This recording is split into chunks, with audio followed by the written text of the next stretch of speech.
তাহাজ্জুদের জায়নামাজে মরণ দিও আল্লাহ আমায়, বলুন আমিন। তাহাজ্জুদের জায়নামাজে আল্লাহর গোলাম আল্লাহকে সিজদারত অবস্থায় মৃত্যুবরণ হোক, এটা আমরা চাই কি চাই না? তাহাজ্জুদের জায়নামাজে মরণ দিও আল্লাহ আমায়, ইকামতে দ্বীনের কাজে কবুল করে নিও আমায়। যেই ব্যক্তি আমার আল্লাহ রব্বুল আলামিনের প্রদত্ত নেয়ামত স্বরূপ পাওয়ার পরে খুশি হয়ে একবার বলবে সুবহানাল্লাহ, আমার আল্লাহ রব্বুল আলামিন জান্নাতের ভেতরে একটি বড় গাছ তার জন্য তৈরি করে দেবেন, সুবহানাল্লাহ। এই গাছটির প্রশস্ত এত লম্বা হবে, গাছের ছায়াটা এত লম্বা হয়ে যাবে। তাফসীরের ভেতরে, হাদিসের ভেতরে বলা হচ্ছে দ্রুত দৌড়াতে পারে যেই ঘোড়াটি, এই ঘোড়া 500 বছর ধরে দৌড়াতে থাকবে তবু গাছের ছায়া শেষ হবে না, সুবহানাল্লাহ। বান্দারা যখন জান্নাতের ভেতরে এই গাছগুলি তাদের জন্য দেখতে পাবে, তারা আফসোস করবে, হাই হাই কত অপচয় সময় ব্যয় করেছি, কত অপচয়, কত গালাগালি, কত মানুষকে খারাপ ভাষায় মুখ দিয়ে কথা বলেছি, যদি আরো বেশি বেশি সুবহানাল্লাহ আলহামদুলিল্লাহ পড়তাম, আমার জন্য আল্লাহ তাআলা জান্নাতের ভেতরে নেয়ামতের সংখ্যা বাড়িয়ে দিত, সুবহানাল্লাহ। তাহলে এই ওয়াজটা শোনার পরে কোরআনের মাহফিলে বসে বেটা ছেলেরা জবান দিয়ে আওয়াজ দিতে পারবো তো ইনশাআল্লাহ? সকলে বললেন না, তার মানে ভেজাল আছে, পারবেন তো ইনশাআল্লাহ? একটু চিৎকার দিয়ে আল্লাহর নামে ভরসা করেন তো, বলেন ইনশাআল্লাহ। মুহতারাম হাজিরিন, দরুদ ও সালাম বর্ষিত হোক বিশ্ব মানবতার মুক্তির দিশারি আকাই নামদার তাজদারে মদিনা নবী মুহাম্মদুর রাসূলুল্লাহ, একটু প্রাণ ভরে বলুন সাল্লাল্লাহু আলাইহি ওয়াসাল্লামের উপরে রুহের প্রশান্তি কামনা করছি ওই সকল আত্মার যারা ঈমান নিয়ে চলে গেলেন দুনিয়ার এপার থেকে ওপারে, বিশেষ করে সেই 234 জন শহীদের আত্মার মাগফিরাত কামনা করি, শাহাদত কামনা করি, যাদের রক্তের বিনিময়ে এখনো বাংলাদেশে ইসলাম প্রতিষ্ঠার কাজ চালু আছে। আল্লাহ তাআলা যেন ওই সকল ভাইদের রক্তের বিনিময়ে বাংলাদেশ সহ সারা বিশ্ব জমিন এই কোরআনের জমিন হিসেবে কবুল করে নেন, চিৎকার দিয়ে বলুন আমিন। মুহতারাম হাজিরিন, আমি খুতবাতে তেলাওয়াত করেছি কোরআনুল কারীমের ছোট্ট একটি সূরা, সেই সূরাটার নাম বলতে পারবেন কি কেউ? ওলামা ইকরাম তো বলবেনই, কারণ ওরা তো পড়ান, আপনারা একটু বলেন কি ওয়াজ শোনেন। এখন ওয়াজ যদি এই কায়দায় হয়, একটা ঘটনা, একটা মজার ঘটনা বলবো। এখন দাদা গেছে ফ্রি দাওয়াত খেতে, ফ্রি দাওয়াত বোঝেন? এই শেরপুরে হয় কিনা আমি জানি না, আমাদের কুষ্টিয়া অঞ্চল খুলনা বিভাগে হয়ে থাকে। মানুষ মারা গেলে একটা খানার আয়োজন করা হয়, এই এলাকায় কি হয়? আচ্ছা, এই খানার আয়োজনে যদি দাওয়াত দেওয়া হয় টাকা পয়সা দেওয়া লাগে নাকি? যারা বললেন ওরা মানে টাকা আরো ইত্যাদি ইত্যাদি দিয়ে থাকে আর কি, দিয়ে থাকেন নাকি? পেছনের লোক কথা বলে না, দেন? আচ্ছা, দেওয়া লাগে না। এইবার এলাকার যুবক পথের মধ্যে দেখা হলো মুরব্বী দাদু ভাইয়ের সাথে। তিনি বললেন, দাদু ভাই দাওয়াত তো খুব খাইলে, ফ্রি দাওয়াত তো খাইলে কিরকম বলো তো দেখি। দাদু ভাই বলে, আর দাদু বইলো না, পাইছিলাম 2 পিস হাড়, 4টি যাই সময় শেষ, বুঝিনি গোশের স্বাদ ছিল কি। কথা বুঝলেন তো? নাতি ছেলে বলছে, নাতি ছেলেকে দাদু ভাই বলছেন ওয়াজ শুনতে চলো, ওয়াজ শুনতে এসেছেন, হুজুর খুব সুন্দর ওয়াজ করেছে। পরের দিন চায়ের দোকানে বসে বসে ওই দাদু ভাই বলেন, ও হুজুর আজকে আসলো, কি চমৎকার কথা বললো, হৃদয়টা জুড়িয়ে গেল, চোখের পানি ফেলে ফেলে চোখের পানি শুকিয়ে গেল। একজন নাতি বয়সী একটা ছেলে বলল, দাদু ভাই এত সুন্দর ওয়াজ হুজুর করলো গতকাল রাতে, তাহলে বলো তো দেখি হুজুর কি কি ওয়াজ করলো। দাদু ভাই মুখে হাত দেয় আর বলে, তা তো দাদু ভাই জানি না, তবে খুব মজার ওয়াজ করেছে। আপনারা কি এইরকম ওয়াজ শুনতে এসেছেন? যদি এইরকম ওয়াজ শুনতে আসেন, নিয়তটা পরিবর্তন করেন। কোরআনের মাহফিল, এই আলোচনা শোনা মুস্তাহাব ইবাদত, নফল ইবাদত, কিন্তু আপনি যদি তলাবুল ইলমি ফরিদাতুন আলা কুল্লি মুসলিমিন এই হাদিসের আলোকে আসেন যে কোরআন থেকে আমি কিছু জানবো, শিখবো, সেখান নিয়েতে আসলে এই কোরআনের মাহফিল, আল্লাহ চিৎকার দিয়ে বলুন আল্লাহু আকবার, এই যে এই নাকি আমরা পেয়ে যাব। তাহলে আমরা একটু নিয়তটা পরিবর্তন করতে পারি। আমি আলোচনা করব, হয়তো আমার আলোচনার টাইম 11টা, হয়তো 2-5 মিনিট বেশি হতে পারে। এরপরে প্রধান মেহমান আসবেন, তিনিও কথা বলবেন 1-1.5-2 ঘন্টা। আমরা কি নিয়ত করতে পারি যে যা নিয়ত করেছি বাদ দিলাম, এখন থেকে কোরআনের মাহফিলে বসে গেলাম, কোরআন থেকে কথা শুনবো, একটি আমল নিজের জীবনে নিব, আর মোনাজাত করে জীবনের গুনাহ মাফ করে এই কোরআনের ময়দান থেকে বিদায় হব। রাজি আছেন কারা কারা? 2টি হাত দেখান তারা তারা। লিল্লাহে তাকবীর, নারায়ে তাকবীর। কোরআন সুন্নাহর আলো, হাত সোজা করেন, বেটা ছেলের মতো হাত তোলেন। কোরআন সুন্নাহর আলো, কোরআন সুন্নাহ যেখানে, আলেম উলামা যেখানে, সুদ ঘুষ যেখানে, হাত নাড়ান বলেন, সুদ ঘুষ যেখানে, গান বাজনা যেখানে, ইসলাম নাই যেখানে, নারায়ে তাকবীর।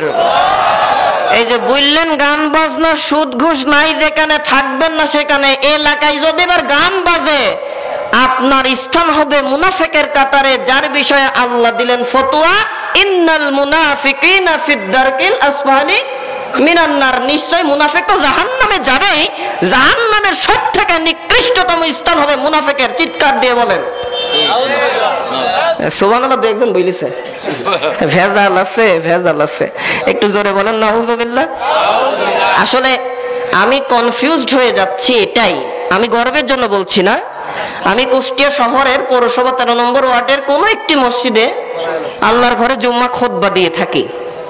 সেখানে আমার যে মসজিদে মুসল্লি হয়, ওইগুলাকে যদি এখানে আনা হয়, এই পুরো ময়দান ভরে যাবে, জায়গা হবে না। আর এত বড় একটি কৃষ্ণপুর গ্রাম, কোরআনের মাহফিলের জন্য যুবকেরা বিশেষ করে আমার সাথে এই যে কথা বলেছেন, আমার অত্যন্ত হৃদয়ের ছোট্ট ভাই আবু বাইদা, জহুরুল ভাই সহ যারা আয়োজন করেছেন, এই মানুষগুলো আমাদের সাথে কথা বলে আনছেন। তারা আজকে বলল আজ 2টা দিন তাদের খাওয়া দাওয়া ঠিকভাবে হয় না। আপনাদের কাছ থেকে কোরআনটার মাহফিল, কোরআনে আলোচনা উপহার দেওয়ার জন্য করেছেন। আপনারা যদি তাদের সম্মানটা না দেন, বাবা মনে রাখবেন, সম্মান না দিলে নিজেও সম্মানের আশা করতে পারেন না। ঠিক আছে কথা? আপনি মানুষকে সম্মান দেবেন না, আপনি কি করে আশা করেন মানুষ আপনাকে সম্মান দেবে? পারা যাবে, পারা যাবে। তারে পাইতে গেলে সম্মান দিতে হবে। আর এই সম্মান ছোট বড় নয়, আল্লাহর কোরআনের সম্মান। আল্লাহর কোরআনের মাহফিল হয়, কৃষ্ণপুরবাসী মুসলমান পরিচয়ে যদি ঘরে বসে থাকে, ও আর যাই হোক ইমানদার পরিচয় হতে পারে না। অতএব এখনো যদি কানের ভেতর আওয়াজ যায়, মেহেরবানি করে সকল প্রকার জড়তাকে দূর করে কোরআনের ময়দানে চলে আসুন, আমরা কোরআন থেকে আলোচনা শুনবো। আমি এবার বলি, আমার আলোচনা খুতবাতে তেলাওয়াত হয়েছে কোন সূরা থেকে? সূরাতুল আসর। ছোট্ট একটি সূরা। এই সূরার আয়াত সংখ্যা 3টি। সূরার ভেতরে বাক্য আছে 14টি। সূরা কোরআনুল কারীমের সিরিয়াল ক্রমে এর সংখ্যা হচ্ছে 103 নম্বর সূরা। কত নম্বর? সবাই বলতে হবে কত নম্বর? কোরআনের সূরা আছে কয়টা? 14টা। এর ভেতরে নম্বর কত? সিরিয়াল 103। আর এর ভেতরে আল্লাহ রাব্বুল আলামিন শব্দ চয়ন করেছেন 68টি। সুবহানাল্লাহ বলেন। এই যে তথ্যটা দিলাম, তথ্যটা তাফসিরে জালালাইনের ভিতর থেকে আমি ইনক্লুড করেছি। এই সূরা থেকে আমরা কথা শুনবো। এই সূরাটা এমন একটি গুরুত্বপূর্ণ সূরা, আল্লাহর নবীর উপরে যখন এই সূরাতুল আসর নাজিল হলো, তারপর থেকেই বিশ্ব নবীর 2জন সাহাবী কথা বলছেন, মিটিং করছেন, আলোচনা করছেন, একে অপর থেকে বিদায় নেওয়ার সময় যতক্ষণ না সূরা আসর তেলাওয়াত করে শোনাতেন, ততক্ষণ কেউ কারো থেকে বিদায় নিতেন না। সুবহানাল্লাহ বলেন। আমার মনে কষ্ট হচ্ছে আপনাদের না? আমার একটু কষ্ট হচ্ছে এই ছিন্ন ভিন্ন দেখে। মানুষ তো এমনি কম। আজকে আমি আলোচনা করব অল্প সময়, যেহেতু আমি পার্সোনালভাবে ঠান্ডা লেগে অসুস্থ, আবার রাত তো অনেক হয়েছে। আমার যে মঞ্চ দেওয়ার কথা 9টা, 8:30 সময়, ঠেলতে গুছতে 10টা এসে ঠেকলো। এখন আপনারা সহায়তা দরকার। কোরআনটা একটা মৌমাছি। বলেন তো কি মৌমাছি? আর মধু চেনেন তো?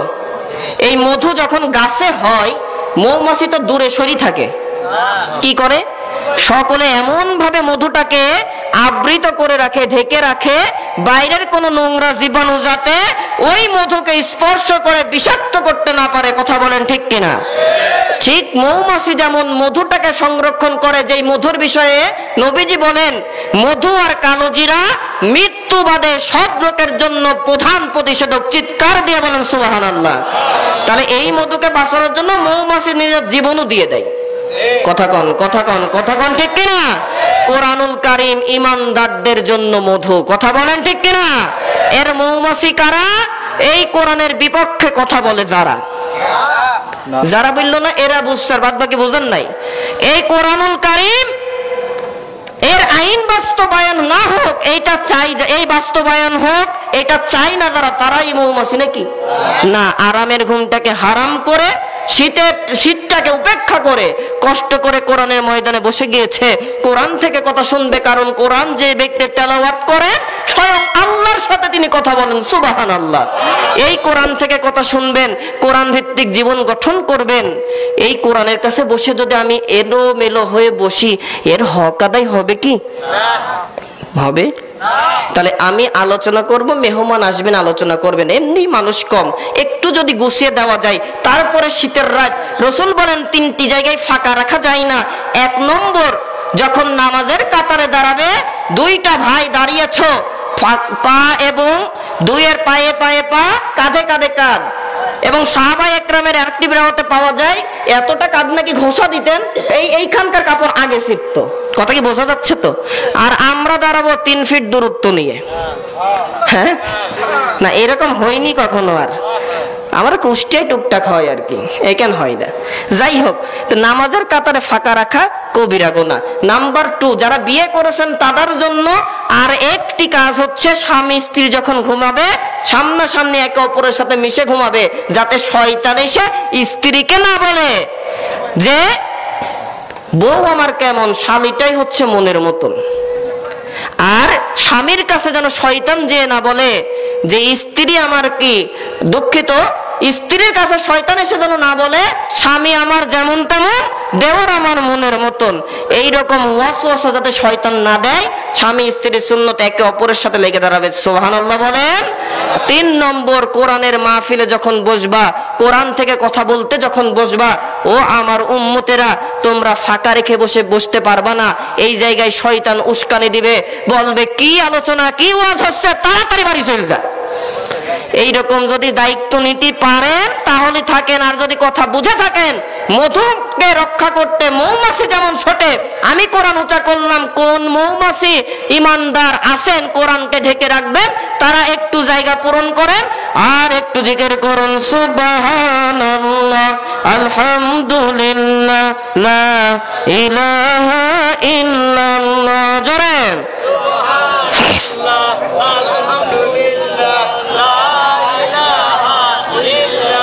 আমি উঠতে বসতে বলেছি, পালাতে বলি নাই। পালাবেন, কোরআন মামলা দেবে, দেখবেন তখন কেমন লাগে। একটু এই যে জায়গাটা ফাঁকা আছে, একটু মেহরবানি করে আগান, শীতের রাত একটু মজা লাগবে। আর জিকির করুন লা ইলাহা ইল্লাল্লাহ, লা ইলাহা ইল্লাল্লাহ, লা ইলাহা ইল্লাল্লাহ, মুহাম্মাদুর রাসূলুল্লাহ। পড়ুন সাল্লাল্লাহু আলাইহি ওয়াসাল্লাম। আমরা খুব কষ্ট দিয়ে ফেললাম, তাই না?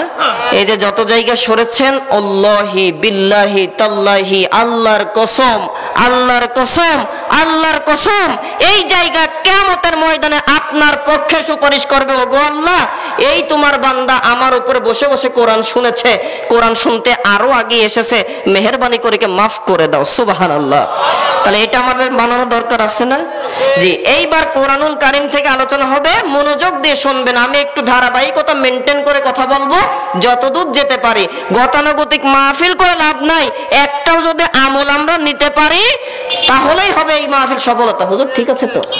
এখন আমি বিভিন্ন জায়গাতে কথা বললাম, হুজুর কি বললো, মনের মতোই ওয়াজ করলো, একটাও মনে নাই, লাভ? জোরে বলেন, আরো জোরে বলেন, নাই। তাহলে আমরা লাভবান হব না লসবান হব? আল্লাহ যেন কবুল করেন, বলেন আমিন। মুহতারাম হাজিরিন, এই কোরআনুল কারীম নিয়ে কথা বলছি। কোরআন এমন একটি কিতাব, এটি কার পক্ষ থেকে এসেছেন? আল্লাহ রাব্বুল আলামিন কোরআনুল কারীমের ভেতরে বলেন, ও দুনিয়ার মানুষেরা, ও আমার বান্দারা, তোমরা দুনিয়ার জমিনে কত রকমের কাব্য পড়ো, কত রকমের উপন্যাস পড়ো, সাহিত্য পড়ো, এই সাহিত্যগুলো, উপন্যাসগুলো প্রতি বছরেই বছরে সংস্করণ করা হয়, সংশোধন করা হয়। আমি আল্লাহ রব্বুল আলামিন তোমাদের জন্য এমন একটি কিতাব দিলাম, তার দলিল আমি আল্লাহ দিলাম, তানজিলুম মির রাব্বিল আলামিন। আল্লাহু আকবার। আমি আল্লাহর পক্ষ থেকে কোরআন নাজিল করলাম। নাজিল করে শুধু এমনটি করে ছেড়ে দিলাম না, এই কোরআনের নির্ভরতা, কোরআনুল কারিমের নিশ্চয়তা, কোরআনের যে একমাত্র জীবন আদর্শ, মুসলিম কনস্টিটিউশন, এইটা বোঝানোর জন্য আমি আল্লাহ আয়াতে নাজিল করলাম, যালিকাল কিতাবু লা রাইবা ফীহি হুদাল লিল মুত্তাকিন। আল্লাহু আকবার। যালিকাল কিতাব, এমন একটি কিতাব, লা রাইবা ফী, ভুল থাকবে কি সন্দেহ নাই, সুবহানাল্লাহ বলেন। হুদাল লিল মুত্তাকিন, মুত্তাকি যারা, এই কোরআন তাদের জন্য পথ নির্দেশক, তাদের জন্য সংবিধান, তাদের জন্য আইন পরিচালনা করার একমাত্র গাইড বুক। কথা বলেন ঠিক কিনা? আল্লাহর নবী, বিশ্ব নবী আরো সুন্দর করলেন, যারা এই কোরআনকে নিয়ে থাকবে তাদের বিষয়ে কত মর্যাদা আল্লাহ দিবেন। আল্লাহর নবী, বিশ্ব নবী বলেন, আল মাহিরু বিল কোরআনি মা'আস সাফারাতিল কিরামিল বারারা। দুনিয়াতে আমার যে উম্মত এই কোরআনুল কারীম শিখবে, চিৎকার দিয়ে বলেন এই শেরপুরের মুসলমান, আল্লাহর নবী কি শেখার কথা বললেন? জোরে বলেন, সকলে বলেন, কোরআন। কি শেখার কথা বলেছেন? এইরকম আওয়াজ দিলে কথা বলা যাবে না ভাই, একটু জোরে বলেন। কে বললেন? কি? আল কোরআন। জোরে বলেন কি? আল্লাহর নবী, বিশ্ব নবী বললেন, আমার যে উম্মত কোরআন শিখবে, কোরআন দিয়ে জীবন গঠন করবে, কোরআন শিখবে, কোরআন পড়বে, আর কোরআনের সমাজ কায়েম করবে, কিয়ামতের ময়দানে আল্লাহ রব্বুল আলামিন যাকে যতক্ষণ না সম্মান দিবেন ততক্ষণ সম্মানিত হবেন না। এমন কঠিন পরিস্থিতিতে দুনিয়াতে কোরআন দিয়ে জীবন গঠন করনেওয়ালাদেরকে আমার আল্লাহ ডাক দিবেন, আর আরশের ডান পাশে নিয়ে তাদেরকে অতি সম্মান দান করে দিবেন। সুবহানাল্লাহ, আল্লাহু আকবার। তাহলে আল্লাহর রাসূল বললেন, কোরআন যে পড়বে, কোরআন যে শিখবে, কোরআন যে পড়বে, কোরআন ভিত্তিক জীবন গঠন করবে, কোরআনের সমাজ, ইসলামী সমাজ যে বিনির্মাণের কাজ করবে, তাদেরকেই আল্লাহ তাআলা সম্মান দিবেন। ওলি আউলিয়া গাউস কুতুবের বিষয় আগে বলেন নাই, আগে বলেছেন এই কোরআনুল কারীম দিয়ে জীবন গঠন করার কথা। কথা বলেন ঠিক কিনা? তাহলে এই হাদিস এবং আল্লাহর কোরআন শোনার পরেও আমার এই শেরপুরের, আমার শেরপুরের নালিতাবাড়ির মুসলমানেরা এই কোরআনুল কারীম কি শিখতে চাবে? অবশ্যই চাওয়া দরকার। তাহলে আমরা কোরআন শিখতে চাই না? আমরা কোরআন শিখবো, কোরআন পড়বো, কোরআন দিয়ে জীবন ও সমাজ গঠন করব। আর এই কাজ করতে গেলে বাতিলের বাধা আসবে, মুসিবত আসবে, হামলা আসবে, মামলা আসবে। সকল প্রকারের মামলাকে উপেক্ষা করে কোরআন ভিত্তিক জীবন গঠন করব। কারা কারা দুইটি হাত দেখায় তারা তারা? আয় আল্লাহ তাআলা যারা কোরআনের পক্ষে থাকতে হাত তুলেছেন তাদের প্রত্যেককে কোরআন ওরা হিসেবে কবুল করে না, বলেন আমিন। এই কোরআনুল কারীমের কত নম্বর সূরা তেলাওয়াত করেছি? মাশাআল্লাহ। সূরার নামটা কি? সূরার নাম আসর। এই সূরায় বাক্য আছে কয়টা? 14টি। বাক্য আছে কয়টা? আর এই সূরার আয়াত সংখ্যা কয়টি? 3টি। এই সূরার ভেতরে আল্লাহ অক্ষর ব্যবহার করেছেন কয়টি? 68টি। এইবার এই সূরার আমরা নাজিল সংক্রান্ত বিষয়ে আমরা একটু কথা বলবো, নামকরণের বিষয়ে।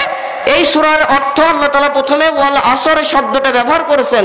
এই আসর শব্দের অর্থ সময়, কাল, এমনকি জামানার শপথ।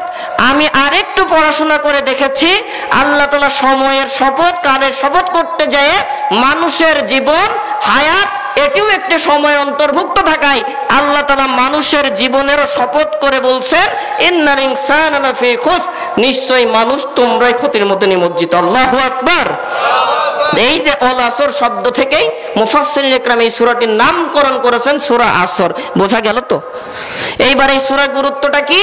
ইমাম শাফিঈ রাহিমাহুল্লাহ বলেন, যদি এই সূরা আসরের এতটাই গুরুত্ব, একটি ছোট্ট ঝিনুকের ভেতরে তামাম সমুদ্র, মহাসাগর, উপসাগরকে ঢুকিয়ে দিলে যেমন জায়গা হবে না, আল্লাহ তাআলা সূরা আসরের ভেতরে এত কিছু রেখেছেন। যদি কোনো আল্লাহর গোলাম সূরা আসরটা জেনে বুঝে, অর্থ সহকারে বুঝে, নিজে মানতে পারে, আমল করতে পারে, তার আর জান্নাতে যাওয়ার জন্য, দুনিয়াতে হক পথে থাকার জন্য সূরা আসর যথেষ্ট। চিৎকার দিয়ে বলেন সুবহানাল্লাহ। আমার প্রিয় ভাইয়েরা, আল্লাহ রাব্বুল আলামিন সূরাতুল আসরের ভেতরে প্রথম শব্দ কাটলেন ওয়াল আসর। ওয়াল আসর এই শব্দটা অর্থ হচ্ছে সময়। শব্দের অর্থ কি? সময়। কেন সময়ের শপথ কাটলেন? আল্লাহ তাআলা এমন এমন বিষয়ের শপথ কেটে আমাদের কিছু দিক নির্দেশনা দিতে চান। আমরা দুনিয়াতে আমাদের কথার গ্যারান্টি দেওয়ার জন্য, নির্ভরতা দেওয়ার জন্য কসম কাটি না? আল্লাহর কসম করে বলছি আমি ওই জিনিসটা নেইনি, বলে না? কথা বলেন। এইবার বলবে আল্লাহর কসম করে বলছি আমি অমুক টাকা মারিনি। কেন কসম কাটলো? মানুষ যাতে গুরুত্ব দেয় কথাটার, যে না সত্যি আমি করি নাই, মানুষের হৃদয় অঙ্গম হওয়ার জন্য, হৃদয়ের ভেতর কথাটা ঢোকানোর জন্য। আমার আল্লাহ তাআলা বলেন, ও আমার বান্দারা, তোমাদের অভ্যাস তো কথাই কথাই কসম কাটার। আমি আল্লাহ তাআলাও তাই তোমার এই নীতিটাকে অবলম্বন করে এমন কিছু বিষয়ের কসম কাটলাম বান্দা, যেটা একমাত্র আমি আল্লাহ ছাড়া আর কোন ব্যক্তি এটা সৃষ্টিও করতে পারবে না, কল্পনাও করতে পারবে না। সুবহানাল্লাহ। কোরআনে আল্লাহ তাআলা বিভিন্ন জায়গায় শপথ করেছেন ওয়াস-সামা'i যাতিল বুরুজ, ওয়াস-সামা'i যাতিল বুরুজ। আল্লাহ তাআলা একটি সুরক্ষিত একটি কামরা শপথ করেছেন, এমন একটি কামরা, এমন একটি সুরক্ষিত স্থান, যেই স্থানের ভেতরে, যেই স্থানটা আল্লাহ তাআলা ছাড়া আর কেউ সৃষ্টি করতে পারে না। ঠিক আল্লাহ তাআলা, আমি খুব কথাকে সংক্ষিপ্ত করে বোঝাই, আল্লাহ তাআলা সূরা আসরের শপথ কাটলেন, সময়ের শপথ কাটলেন, কালের শপথ কাটলেন, মানুষের জীবনের শপথ এজন্যই কাটলেন। পরীক্ষার হল হয়তো কয় ঘন্টা পরীক্ষার টাইম? 3 ঘন্টা। এবার 3 ঘন্টা আমাদের ওস্তাদজি মনে করেন যে ক্লাসরুমের ভেতরে আরবি ফার্স্ট প্রথম পত্র অথবা মনে করেন বাংলা প্রশ্নটা দিয়ে দিলেন, 10টার সময় পরীক্ষার খাতাও দিলেন, প্রশ্নও দিলেন। উত্তর আপনি লিখবেন কি না লিখবেন বিষয় আপনার, ওইটা হুজুরের দেখার দায়িত্ব না। কথা বলেন ঠিক কিনা? এইবার আপনি যদি বুদ্ধিমান ছাত্র স্টুডেন্ট হয়ে থাকেন, আপনি চাইবেন এই 3 ঘন্টার 1 সেকেন্ড, 1টা মিলি সেকেন্ড আমি নষ্ট করব না, আমি এটা পাই টু পাই আমার সকল প্রশ্নের উত্তর দিব। ঠিক যদি কোনো ব্যক্তি, কোনো স্টুডেন্ট এই সময়টাকে মেনটেন করে গুরুত্ব দিয়ে যদি 3 ঘন্টার পরীক্ষা বাস্তবায়ন করতে পারে, সেই কিন্তু সকল পরীক্ষা শেষে A+ হওয়ার আশা রাখতে পারে। কথা ঠিক আছে তো? বোঝা যাচ্ছে কথা বাবা? আর যে পরীক্ষা দেবে না, হুট এইটা করে করবো কি, দেখছি, ঘুরছি, ঘুমাচ্ছি, সব কিছু করছি, স্যার কিছু বলবে না, পরীক্ষার সময় রেজাল্ট পত্রে F গ্রেডের একটা সম্মান দেওয়া হবে। হ্যাঁ, F গ্রেড বোঝেন তো? ফেল হয়ে যাবে, ফেল, সে কোনোদিন সফল কাম হবে না। আল্লাহ তাআলা আমাদের মতো মানুষকে সৃষ্টি করেছেন, মায়ের পেটে জীবন্ত রেখেছিলেন, মায়ের পেট থেকে আমাকে বাহির করেছেন। 60 বছর, 70 বছর, 80 বছর কিংবা 100 বছরের একটা সময়, একটা আসর, একটা কাল, একটা জীবন, একটা বিধান, একটা গণ্ডি দিয়েছেন। এইবার বললেন যাও, শুধু জীবনই দিলাম না, এই জীবনটা দিয়ে দুনিয়াতে ছেড়ে দিলাম। আচ্ছা বলেন তো, আমার নাম আল আমিন হুসাইন বিন ফারুকি, আমি যত সুন্দরী দেখতে হই না কেন, আমার বডির ভেতরে যদি রূহ নামে এই জীবনটা বা এই সব এই নিয়ামতটা না থাকে, আমাকে কেউ গুরুত্ব দিবে? দিবে? এলাকায় মানুষ মারা যায় তো? যায়। আচ্ছা মনে করেন কোন মহিলার স্বামী মারা গেল, মানে আমি দোয়া করছি না যে এই এলাকার কারো স্বামী মরে যাক, আমি কথার কথা বোঝানোর জন্য বলছি, কোন মেয়ে লোকের স্বামী মারা গেল, তিনি এত কান্না কাঁদছেন বেহুশ হয়ে যায়, এরকম হয় না? এত মহব্বত, এত ভালোবাসা, সামান্য 20-30 বছরের একটা বৈবাহিক জীবনের ওই ব্যক্তিকে, ওই মহিলাকে যদি বলা হয়, ও মহিলা, তোমার স্বামীকে তো তুমি খুবই ভালোবাসো, এত সুন্দর শরীরের তোমার স্বামীটা ছিল, মারা গেছে, আমরা সমাজের লোক তো দাফন করেই ফেলবো, সমস্যা নাই, শুধু আজকে যে রাতটা মারা গেল, এই একটা রাত তোমার কাছেও নেওয়া লাগবে না, তুমি বিছানায় যেই জায়গায় শুয়ে থাকো, তোমার এই মৃত স্বামীর লাশটা ওই সোজাসুজি নিচে রেখে দিবা। এই শেরপুরের মহিলারা তো খুব খুশি হয়ে মাইনে নেবে আর কি। যারা বললেন না ওরা কাছে আগের থেকে ওয়াদা করা আছে, না এটা 1 দিন না 5 দিন দিলেও সমস্যা নেই, মাইনে নেবো, নেবে? জোরে বলেন। ঠিক তেমন আপনার দেহটা যত সুন্দর হোক, জীবন নাম থাকলে আপনি যত সুন্দর হন, কেউ আপনাকে আব্দুর রহিম, আব্দুল করিম, ওসমান গনি এই নামে ডাকবে না, বলবে অমুকের লাশ পড়ে আছে। এই যে জীবন হায়াত, এটা আল্লাহর নিয়ামত। আল্লাহ সূরা আসরে আসর দ্বারা মানুষের এই হায়াতটারও কসম কেটে বলছেন, ইন্নাল ইনসানা লাফি খুসর, নিশ্চয়ই মানুষ ক্ষতির মধ্যে নিমজ্জিত। কথা কি বোঝা যাচ্ছে? তো এই সূরা আসরের তাফসীর তাফহিমুল কোরআনের ভেতরে আমি পড়ে দেখলাম, মুফাসসির খুব সুন্দরভাবে এনেছেন। তিনি বলেন, আমি সূরাতুল আসরের ইমাম রাজি রাহিমাহুল্লাহ বলেন, এই আসর শব্দের তাফসীর আমি বুঝেছি, শিক্ষা নিয়েছি বাজারে একটি বরফ বিক্রেতার কাছ থেকে। একজন বরফওয়ালা বরফ কিনেছে ৫,০০০ টাকার, কেনার পরে বাজারে তিনি হেঁকে চলেছেন, ডেকে চলেছেন, এই কে ভাই আসো, বরফ কার দরকার, তাড়াতাড়ি নাও, তাড়াতাড়ি নাও। কেন বলছেন? ৫,০০০ টাকা দিয়ে তখন তিনি বরফ কিনলেন, এই বরফটি কেনার সাথে সাথে তার মূলধন গলা শুরু হয়। কথা কি বোঝা যাচ্ছে? তো ঠিক আছে। তো ৫,০০০ টাকার বরফ কিনে মূলধন গলা শুরু হয়, যার কারণে বরফওয়ালা বলেন, তাড়াতাড়ি বরফ নাও আর টাকা দাও, কারণ ওই ৫,০০০ টাকা তুলতে হবে, আবার লাভও করতে হবে। কথা ঠিক আছে? তো আল্লাহ তাআলা মায়ের পেটের থেকে আমাকে জীবিত বাহির করলেন, ৬০ বছরের এইরকম একটা আসর নামক একটা হায়াত নামক একটা জীবন দিলেন। এইবার আমি মায়ের পেট থেকে পড়েছি, আমার এইবার এই বরফ ওলার মতো জীবন, এই জীবনের হায়াত কমা শুরু হয়েছে। কথা কি বোঝা গেল? তো আল্লাহ রাব্বুল আলামিন বলেন, ওই বাজারের বরফ ওলা যেমন বরফ ক্রয়ের পরে যেই টাকার বরফ ক্রয় করেছিল, এই টাকাটা ইনকাম করার জন্য দ্রুত বাজারে হেঁকে চলেছে বরফকে নিবা, ঠিক তেমন তোমাদেরকে তোমার মায়ের বুক থেকে, পেট থেকে যখন আমি আল্লাহ তাআলা জীবিত করে পাঠালাম, 50 বছরের একটা গন্ডি তোমাকে দিয়েছিলাম বান্দা। ও আমার বান্দা বান্দি, মায়ের পেট থেকে যেই মিনিটে পড়েছো, ওই মিনিটটা তোমার 60 বছর থেকে 1 মিনিট বাদ হয়ে গেল। কথা বলেন ঠিক কিনা? এইবার আল্লাহ তাআলা এরকম, যার আমার বয়স 27 বছর, হুজুরের বয়স মেবি হবে 45 থেকে 50-এর কাছে, 50 বছর তিনি তার মূলধন থেকে খরচ করে ফেলেছেন। কথা বলেন ঠিক কিনা? এই সময়টাকে খরচ করার পরে আল্লাহ তাআলা বলছেন, ইন্নাল ইনসানা লাফি খুসর, নিশ্চয় মানুষ ক্ষতির মধ্যে। ক্ষতিটা কি? এই যে মূলধন, এই মূলধনটা যদি তোমরা সংগ্রহ করতে না পারো, প্রচেষ্টা করতে না পারো, তথা আমি আল্লাহ তোমাকে জীবন দিয়েছি, নাজ নেয়ামত দিয়ে বাঁচিয়ে রেখেছি রে বান্দা, এই নাজ নেয়ামত যদি তুমি আমি আল্লাহর পথে ব্যয় না করো, আমি আল্লাহর শুকরিয়া আদায় না করো, তোমার অর্থ, তোমার সম্পদ, তোমার কণ্ঠ, তোমার সমর্থন, তোমার কোনো লেখালেখি, তোমার কোনো ইবাদত যদি আমি আল্লাহকে খুশি করা না হয়, তাহলে তুমি হবা ইন্নাল ইনসানা লাফি খুসর। কথা বলেন ঠিক কিনা? তার মানে মানুষের ক্ষতির ভেতরে তারাই পড়বে যারা এই মূলধনটাকে হেলাই ফেলাই কাটাবে। পরীক্ষা না দিয়ে যেমন ভালো রেজাল্ট করা যায় না, সে যেমন ক্ষতিগ্রস্ত, ঠিক তেমন মানুষও ক্ষতিগ্রস্ত হয় 60 বছরের জীবনটাকে যদি সে হেলাই ফেলাই কাটিয়ে দেয়। কথা ঠিক আছে কিনা? জোরে বলেন। এইবার আল্লাহ পাক বলছেন, এই ক্ষতিগুলা থেকে বাঁচতে গেলে কি করতে হবে? ইল্লাল্লাযীনা আমানু। আল্লাহ তাআলা 4টা গুণের কথা বললেন, 4টি বৈশিষ্ট্যের কথা বললেন।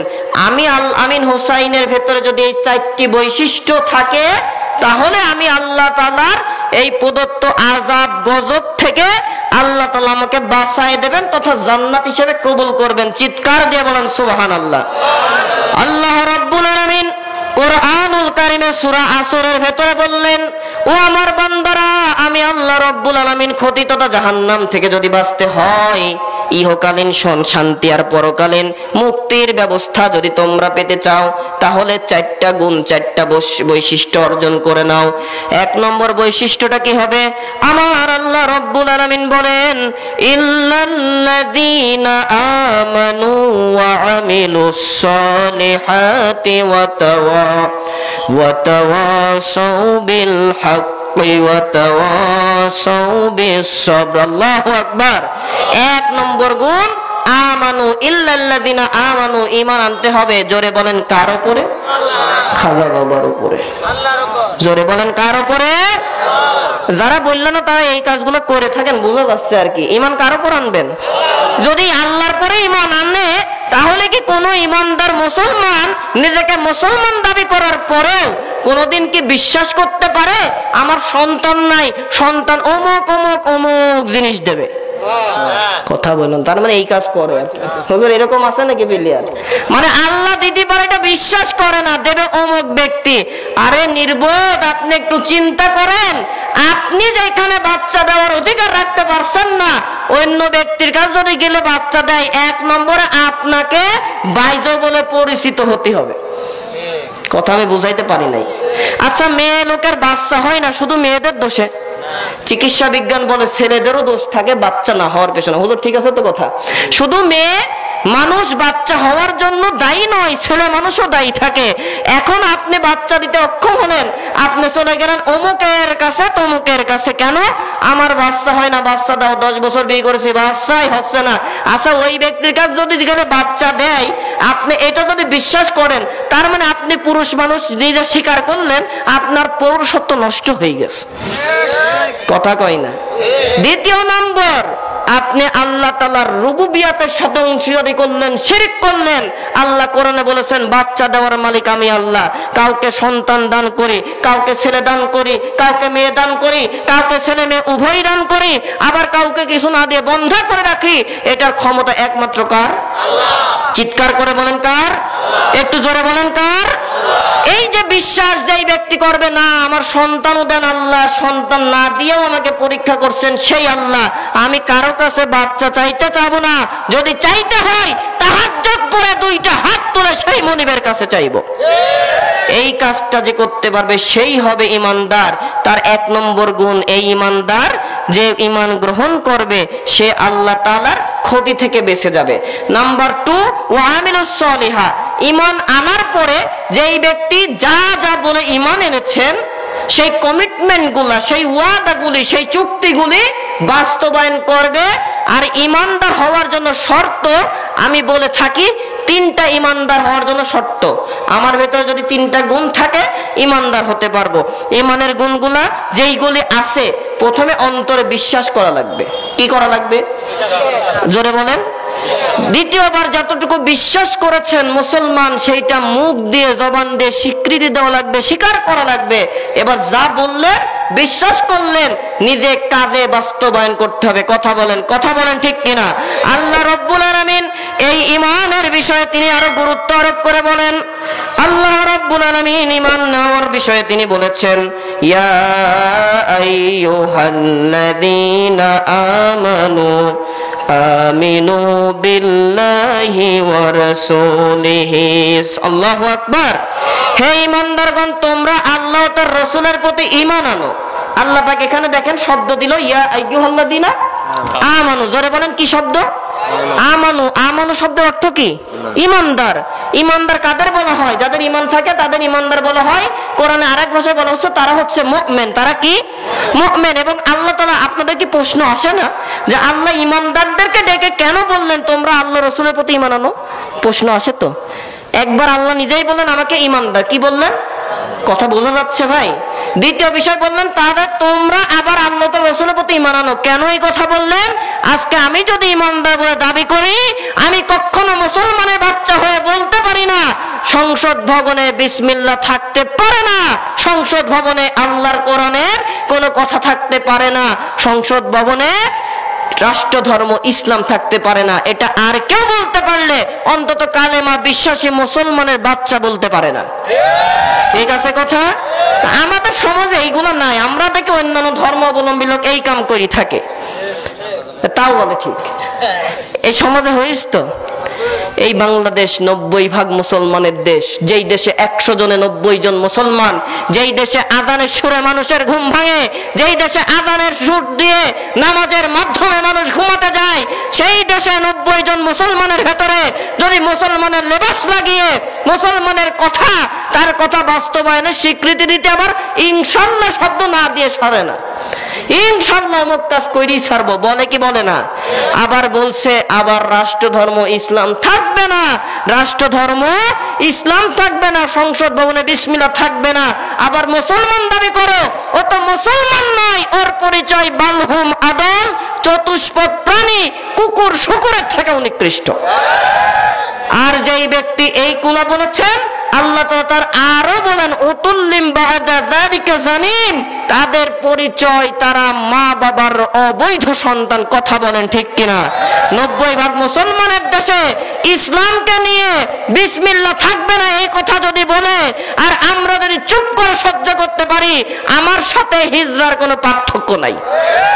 অর্থাৎ আমার ঈমান একটা হিজরার সমতুল্য। কারণ হিজরা যেমন যতই সুন্দর হোক না কেন, সন্তান প্রজননের ক্ষমতা আপনাদের এলাকাটা আছে মনে হয় নাকি? দিতে পারে, দিতে পারে। আমি ইমানদার দাবি করি, আমি বলতে পারি না ইসলাম থাকবে না, অমুক থাকবে না, তমুক থাকবে না। আমি কখনো ইমানদার হতে পারি না। আমি তো চতুষ্পদ জন্তুর থেকেও খারাপ। কথা বলেন ঠিক কিনা? এটা আপনি কিছু বলবেন না, চুপ করে সহ্য করবেন। এটা আপনি আপনার ইমানের উপরে আঘাত হানতেবেন, আপনি ইমানদার হতে পারবেন না। কথা বলেন ঠিক কিনা?